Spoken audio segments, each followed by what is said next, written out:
ವಿಚಾರ ಏನು ಅಂತಂದರೆ ಬೆಳಗಾವಿ ಮಹಾನಗರ ಪಾಲಿಕೆಯಲ್ಲಿ ಸ್ಮಾರ್ಟ್ ಸಿಟಿ ಆಲ್ರೆಡಿ ರೋಡು ಎಲ್ಲ ಕಡೆ ಆಗಿದೆ. ಅಂಥ ಸಂದರ್ಭದಲ್ಲಿ ಏನು LNT ಅವರು ಎಲ್ಲ ಕಡೆ ಇಡೀ ಬೆಳಗಾವಿ ನಗರದ ಎಲ್ಲ ಕಡೆಗಳಲ್ಲೂ ಅದನ್ನು ಅಡ್ಡಿಬಿಟ್ಟಿದ್ದಾರೆ. ಇಡೀ ಏನಂತಂದ್ರೆ ಆ ಸ್ಮಾರ್ಟ್ ಸಿಟಿಯನ್ನು ಗಬ್ಬೆಬ್ಬಿಸಿಬಿಟ್ಟಿದ್ದಾರೆ. ಅದಕ್ಕೆ ಸಂಬಂಧಪಟ್ಟಂತೆ ಇವತ್ತು ಅದನ್ನ ಏನಾದರೂ ಚರ್ಚೆ ಮಾಡ್ತೀರಾ ಹೇಗೆ? ಈಗ LNT ಅವರು ಬೆಳಗಾವಿ ಮಹಾನಗರ ಪಾಲಿಕೆಯಲ್ಲಿ 24/7 ವಾಟರ್ ಸಪ್ಲೈ ಕೊಡುವಂಥ ಕೆಲಸನ ಕೈಗೆತ್ತಿಕೊಂಡಿದ್ದಾರೆ, ಕಾಮಗಾರಿನ. ಅದರ ಭಾಗವಾಗಿ ಅವರು ಅಲ್ಲಿ ಖಂಡಿತ ರಸ್ತೆಗಳನ್ನು ತೋಡಿರ್ತಾರೆ. ಬಟ್ ಆದರೆ ಆ ಬಜೆಟ್ನಲ್ಲೇ ಎಲ್ಲಿ ಅವರು ಆ ರಸ್ತೆ ಅಗೆದಿದ್ದಾರೆ ಆ ರಸ್ತೆನ ರಿಸ್ಟೋರ್ ಮಾಡೋದಕ್ಕೂ ಕೂಡ ಆ ಒಂದು ಕಾಮಗಾರಿಯ ಹಣದಲ್ಲೇ ಸೇರಿಸಿದ್ದೀವಿ. ಸೊ ಹಾಗಾಗಿ ಅವ್ರು ರಸ್ತೆ ಅಗೆದಿದ್ರು ಕೂಡ ಮತ್ತೆ ಅವರು ರಿಸ್ಟೋರ್ ಮಾಡಿಕೊಡ್ಲೇಬೇಕು.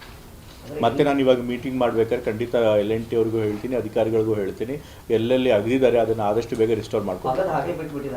ಇಲ್ಲ ಹಾಗಿದ್ರೆ ಹಂಗೆ ಬಿಡೋಂಗಿಲ್ಲ. ಯಾಕೆಂತಂದರೆ ಅವ್ರು ಏನು ಕಾಮಗಾರಿ ಕೈಗೆತ್ಕೊಂಡಿದ್ದಾರೆ ಆ ಕಾಮಗಾರಿಯ ವೆಚ್ಚದಲ್ಲೇ ನಾವು ಸೇರಿಸಿದ್ದೀವಿ. ರಸ್ತೆ ಆಗಿದ್ರೆ ಅದನ್ನು ಕೂಡ ಮತ್ತೆ ರಿಸ್ಟೋರ್ ಮಾಡಬೇಕು ಅಂತೇಳಿ. ಸೊ ಹಣದಲ್ಲೇ ಇರುತ್ತೆ.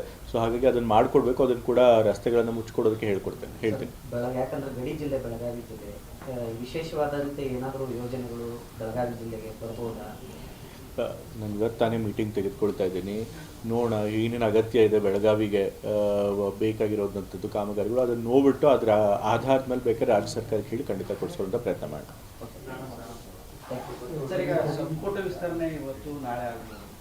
ಹೌದು, ನಮ್ಮ ಹೈಕಮಾಂಡ್ ಅವರು ಮುಖ್ಯಮಂತ್ರಿಗಳನ್ನು, ತಂದೆಯವ್ರನ್ನ ಮತ್ತು ಬೇರೆ ವರಿಷ್ಠರನ್ನು ಕೂಡ ಕರೆದಿದ್ದಾರೆ. ಸೊ ಇವತ್ತೆಲ್ಲ ಚರ್ಚೆ ಆಗುತ್ತೆ.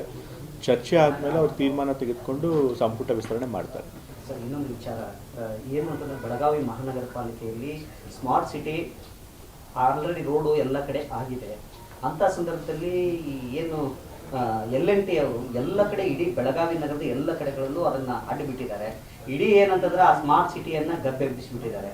ಅದಕ್ಕೆ ಸಂಬಂಧಪಟ್ಟಂತೆ ಇವತ್ತು ಅದನ್ನ ಏನಾದರೂ ಚರ್ಚೆ ಮಾಡ್ತೀರಾ ಹೇಗೆ? ಈಗ LNT ಅವರು ಬೆಳಗಾವಿ ಮಹಾನಗರ ಪಾಲಿಕೆಯಲ್ಲಿ 24/7 ವಾಟರ್ ಸಪ್ಲೈ ಕೊಡುವಂಥ ಕೆಲಸನ ಕೈಗೆತ್ತಿಕೊಂಡಿದ್ದಾರೆ, ಕಾಮಗಾರಿನ.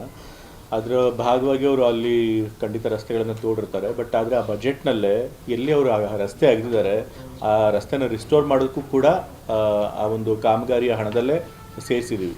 ಸೊ ಹಾಗಾಗಿ ಅವ್ರು ರಸ್ತೆ ಅಗೆದಿದ್ರು ಕೂಡ ಮತ್ತೆ ಅವರು ರಿಸ್ಟೋರ್ ಮಾಡಿಕೊಡ್ಲೇಬೇಕು. ಮತ್ತೆ ನಾನು ಇವಾಗ ಮೀಟಿಂಗ್ ಮಾಡ್ಬೇಕಾದ್ರೆ ಖಂಡಿತ LNT ಅವ್ರಿಗೂ ಹೇಳ್ತೀನಿ, ಅಧಿಕಾರಿಗಳಿಗೂ ಹೇಳ್ತೀನಿ, ಎಲ್ಲೆಲ್ಲಿ ಅಗದಿದ್ದಾರೆ ಅದನ್ನು ಆದಷ್ಟು ಬೇಗ ರಿಸ್ಟೋರ್ ಮಾಡ್ಕೊಡ್ತಾರೆ. ಇಲ್ಲ ಹಾಗಿದ್ರೆ ಹಂಗೆ ಬಿಡೋಂಗಿಲ್ಲ. ಯಾಕೆಂತಂದರೆ ಅವ್ರು ಏನು ಕಾಮಗಾರಿ ಕೈಗೆತ್ತಿಕೊಂಡಿದ್ದಾರೆ ಆ ಕಾಮಗಾರಿಯ ವೆಚ್ಚದಲ್ಲೇ ನಾವು ಸೇರಿಸಿದ್ದೀವಿ. ರಸ್ತೆ ಆಗಿದ್ರೆ ಅದನ್ನು ಕೂಡ ಮತ್ತೆ ರಿಸ್ಟೋರ್ ಮಾಡಬೇಕು ಅಂತೇಳಿ. ಸೊ ಹಣದಲ್ಲೇ ಇರುತ್ತೆ. ಸೊ ಹಾಗಾಗಿ ಅದನ್ನು ಮಾಡಿಕೊಡ್ಬೇಕು. ಅದನ್ನು ಕೂಡ ರಸ್ತೆಗಳನ್ನು ಮುಚ್ಚಿಕೊಡೋದಕ್ಕೆ ಹೇಳ್ತೀನಿ. ಯಾಕಂದ್ರೆ ಗಡಿ ಜಿಲ್ಲೆ ಬೆಳಗಾವಿ ಜಿಲ್ಲೆ ವಿಶೇಷವಾದಂತೆ ಏನಾದರೂ ಯೋಜನೆಗಳು ಬೆಳಗಾವಿ ಜಿಲ್ಲೆಗೆ ಬರ್ಬೋದಾ? ನಾನು ಇವತ್ತು ತಾನೇ ಮೀಟಿಂಗ್ ತೆಗೆದುಕೊಳ್ತಾ ಇದ್ದೀನಿ.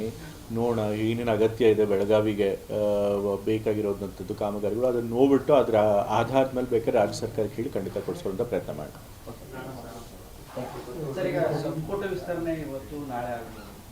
ಹೌದು, ನಮ್ಮ ಹೈಕಮಾಂಡ್ ಅವರು ಮುಖ್ಯಮಂತ್ರಿಗಳನ್ನು, ತಂದೆಯವ್ರನ್ನ ಮತ್ತು ಬೇರೆ ವರಿಷ್ಠರನ್ನು ಕೂಡ ಕರೆದಿದ್ದಾರೆ. ಸೊ ಇವತ್ತೆಲ್ಲ ಚರ್ಚೆ ಆಗುತ್ತೆ. ಚರ್ಚೆ ಆದಮೇಲೆ ಅವ್ರು ತೀರ್ಮಾನ ತೆಗೆದುಕೊಂಡು ಸಂಪುಟ ವಿಸ್ತರಣೆ ಮಾಡ್ತಾರೆ.